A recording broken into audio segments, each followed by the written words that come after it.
اگر بگیریم ببینیمش میتونیم بزنیم روش و باز کنیم. فیلتر شکن میخواد. 2. نرم افزار یوتیوب رو توی گوگل پلی، سافاری، هر کجایی که میتونید آپدیت کنید، به روز رسانیش کنید. گوشیتون اگر اصلا کار نکرده باشید یه خورده چالش بهتون میده، ولی اصلا نشد نداره. من الان یوتیوب رو باز میکنم، هر کدوممون که یوتیوب رو باز کنیم یه همچین فضایی به ما نشون میده. در این گوشه سمت چپ یا سمت راست یه دایره هست، یه اسم روشه، مثلا اسم طرف هست حسن، یه ه داره، یا یه لوگو، یه عکسی داره. برای من یه لوگویی داره این کانال رو مثلا الان اینجا دارم. من چون یه جیمیل جدید ساختم میخوایم با اون جیمیل مثل خودتون از صفر بیایم اینو بسازیم. چه کار کنم؟ وقتی روی این بزنم اینجا به من یا این سمت یا این سمت برای من می‌نویسه سویچ اکانت، تعویض حساب. من سویچ اکانت یا تعویض حسابو که بزنم، جیمیل هایی که دارم قبلا ساختم کسی دیگه برای من ساخته، تماما شناسنامه‌شو برای من میریزه بیرون. ببینید من این جیمیل ها رو دارم. یه جیمیل که توی ویدیوی قبلی ساختم به نام چنل تسته، میبینید تست چنل، بکر مثل خودتون صافه، این مثل یوتیوب خودتون میمونه. اینو میزنم روی این پروفایل میزنم، ببینید میگم به یوتیوب میگم آقا من با این جیمیله برای من میخوام کانال بسازیم. ببینید اومد نوشته تی. چرا؟ برای که من گفتم تست چنل، اسم جیمیل من بوده. اون اسم اول، حرف اول اسممو میاره میذاره اینجا. وقتی این روی این بزنم میبینید برای شما ممکنه فارسی باشه، این سمت باشه، خیلی اصلا تعجب نداره، یا این سمت یا این سمت. گوشیایی که زبانشون انگلیسیه این وره، اونایی که زبانشون فارسیه این وره.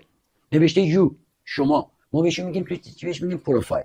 من همچین چیزی میاد اینجا نوشته ایجاد کانال، کرییت چنل. یه کانال میخوایم تازه بک صفر بسازیم. خب ببینیم چی نیاز داریم. من روی این میزنم، روی این کرییت یا ایجاد یک کانال میزنم، این بفرما همچین چیزی برای من میاد. اینجا لوگو باید بزنم، نام کانال باید بزنم، چنل آرت یا بنر یا سردرب مغازه منو باید بزنم، شهر و توصیف براش بزنم. اینا رو که انجام دادم میزنم ایجاد کانال. یک بخش 50% کار ساخت کانال یوتیوب من تموم شده. ببینید من اینجا نیم داره، روبروش مداد داره، میبینید مداد، هر چه مداد دیدید یعنی ویرایش، یعنی ادیت کردن. من روی نام میزنم، اینجا یه اسم خودش پیش‌فرض به من داده. ببینید نوشته تست چنل. من میخوام اینو وقتی بزنم اینو پاکش میکنم، ضرب میزنم. اینجا خیلی مهمه بچه‌ها، ما وقتی داریم کانال میسازیم باید از کسب و کارمون، از ایدمون یه المان، یه اسمی بذارم. خب نمیشه ساندویچی داشته باشم بذارم مثلا گلخانه فلان یا بوتیک فلان. وقتی کانال من آشپزی است، یه کلمه فودی، یه چیزی درباره آشپزی، نامی باید بزنم. نمیتونم بزنم حسن. اگر علی دایی بودم یا رونالدو بودم که برند هستم، این نداره، اسم خودم میذارم. ولی وقتی نیستم باید اسم کانال خودمون رو بزنم، اسم اون ایده رو بزنم. مثلا فرض کنید روستایی هست، یه المانی از اون میزنم. من اینجا قراره یه تست بکنید دیگه، برای شما یه اسم باید بذارم. فرض میکنیم من اینجا اسم کانالمو میذارم آشپزی. فرض کنید مثلا من دارم کانال آشپزی میزنم آشپزی با رضا، اسم من رضا، میزنم آشپزی با رضا. نه، میزنم آشپزی آسان، میزنم آشپزی در طبیعت. از توی هوش مصنوعی اینا هم بعدن یاد میگیریم که چجوری میتونیم اسم بزنیم. خب یه اسم میزنم اینجا، سیو داره، ذخیره، سیو، بگردید یا اینور یا اینور، سیو میزنم. الان اسم من اینجا سیو شد، اسم من شد آشپزی با رضا. میتونید ایده انگلیسی بزنید، اسم انگلیسی بنویسید یا فارسی. پایینترش مدادی که داره خودش هندله، مثل جیمیل میمونه، مثل اثر انگشت میمونه. میتونیم بعدها اگر به دلمون بخواد خیلی حساس باشیم میتونیم خلاصه کوتاهش کنیم. اینو زدم، الان این فلش رو میزنم. ببینید یا اینور یا اینور یه فلش داره، با این پایین کار ندارم. مثلا توی خود یوتیوب برمیگردم عقب، فلش رو میزنم. وقتی فلش اینجا زدم ببینید کرییت چنل رو هنوز دارم. اینجا میام یه همچین چیزی، کرییت چنل رو اینجا دارم، میام اینجا یه دونه کانال میسازم، چنل کرییتد. وقتی اون بالا اسمو زدم، برای چی زدم، بهش گفتم حالا من یه کانال میخوام بسازم، این یو و شما رو دوباره میزنم. ما اینجا فقط با اینا کار داریم. موقعی که داریم کانال میسازیم با این لوگوی کار داریم. این که نوشته شما، نوشته یو، اینو میزنم. ببینید وقتی اینو زدم دیگه ننوشته کرییت چنل یا ایجاد کانال، نوشته ویو چنل، مشاهده کانال. یه کانال ابتدایی ما اینجا ساختیمش، درسته؟ دوباره میام روی این میزنم. الان فرمتش، شکلش فرق کرده، شکلش این شکلی شده. میبینید یه مداد یا یه ویرایش اینجا داره. وقتی روی این مداد بزنم برای شما ممکنه این سمت باشه.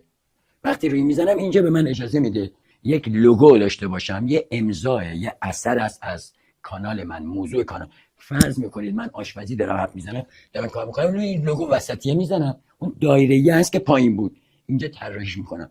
به من میگه از گالری یه دونه لوگو انتخاب کن.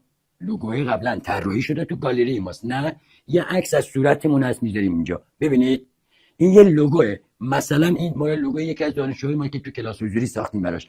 من اینو وقتی انتخاب میکنم، ببینید وقتی اینو انتخاب میکنم میفته اینجا نوشته سیو رو میزنم، ذخیرهش میکنم. این لوگو ذخیره میشه میاد اینجا. یه کمی رفرش بشه، یه دفعه اگر دیدی سرعت نتمون کم شد یا وی پی انمون کمه، یه بار این خارج بشیم از یوتیوب بیایم اینجا. الان برای من نشسته. حالا لازمه که سردر، بنر، چنل آرت، اینا واجبه. شما نمیشه یه کانال آشپزی داشته باشی هیچ بنر سردربی نداشته باشید، فقط بنویسی فاطمه صدیقی، علیرضا حسنی. خب کی اینا رو میشه؟ یه چیزی رو بذاره که مردم وقتی تو یوتیوب سرچ میکنن به یوتیوب سیگنال بدیم، یوتیوب ما رو معرفی کنه بهش.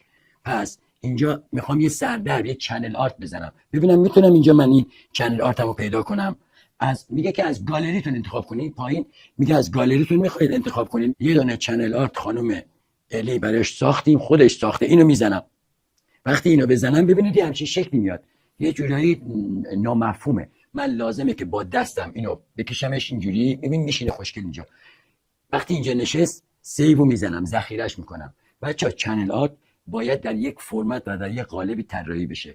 اگر به ادیت آشنا نیستید اصلا سخت نیست. نهایتا یه مبلغ ناچیزی بچه‌ها شما میگیرن، هر کدوم از دوستایی که ادیت دارن با پیکسل، با کنوا، با اینشات، با یه عالمه نرم افزارهای موبایلی میتونن درست کنن. شما یک بار اینو درست میکنید به عنوان بنر سردر و مغازه‌تون میذارید. یه همچین چیزی میشه این کانال. دیدید اینا رو من به عنوان تست گذاشتم. هر کسی تو کانال خودش داره اینو. پس من الان اومدم نام زدم، هندل درست شده و اینجا باید دیسکریپشن بدم. دیسکریپشن یا شرح یا توصیف رو میزنم. وقتی شرح یا توصیف میزنم اینجا از کانالم توضیح میدم. من وقتی آموزش یوتیوب دارم میگم درود دوستان، در کانال من به شما آموزش میدم چجوری با موبایل کانال بسازید، چجوری وریفای کنید، لوکیشن بزنید، چی کنید. از کلمات کلیدی در